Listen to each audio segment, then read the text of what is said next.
আত্তাহিয়াতু এর পিছনে এত সুন্দর একটি গল্প তা জানা ছিল না।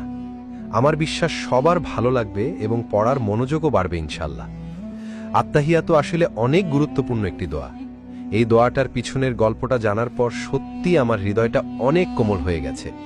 আত্তাহিয়াতু আসলে আল্লাহর সাথে আমাদের মহানবী সাল্লাল্লাহু আলাইহি ওয়াসাল্লাম কথোপকথন একটা অংশ, যা আমাদের মহানবী সাল্লাল্লাহু আলাইহি ওয়াসাল্লাম ইসরাইল মিরাজ যাত্রার সময় হয়েছে মহান আল্লাহর সাথে।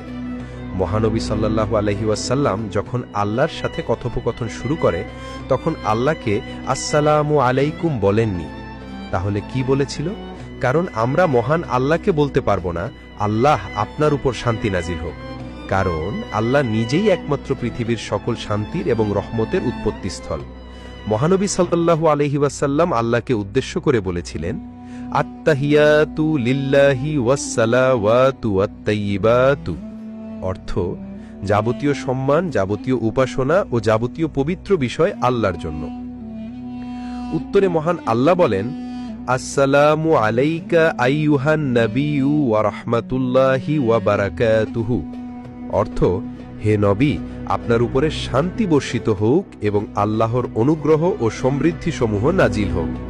এতে মহানবী সাল্লাল্লাহু আলাইহি ওয়াসাল্লাম বলেন, আসসালামু আলাইনা ওয়া আলা ইবাদিল্লাহি সলিহিন, অর্থ আল্লাহর সমৃদ্ধি শান্তি বর্ষিত হোক আমাদের উপরে এবং আল্লাহর সৎকর্মশীল বান্দাগণের উপরে। মহান আল্লাহ এবং মহানবী সাল্লাল্লাহু আলাইহি ওয়াসাল্লাম এই কথোপকথন শুনে ফেরেশতারা বলেন, আশহাদু আল্লা ইলাহা ইল্লাল্লাহু ওয়া আশহাদু আন্না মুহাম্মাদান আবদুহু ওয়া রাসূলুহু, অর্থ আমি সাক্ষ্য দিচ্ছি যে আল্লাহ ব্যতীত কোনো উপাস্য নেই এবং আমি সাক্ষ্য দিচ্ছি যে মুহাম্মদ সাল্লাল্লাহু আলাইহি ওয়াসাল্লাম তার বান্দা ও রাসূল। সুবহানাল্লাহ। এখন আমি এবং আপনি আত্তাহিয়াতুর গুরুত্ব এবং পিছনের ইতিহাস জানতে পারলাম। এবার একটু চিন্তা করুন তো, এই লেখাটি যদি আপনার মাধ্যমে অন্যান্য মানুষেরাও জানে তাহলে তারাও এই দোয়ার গুরুত্ব বুঝতে পারবে।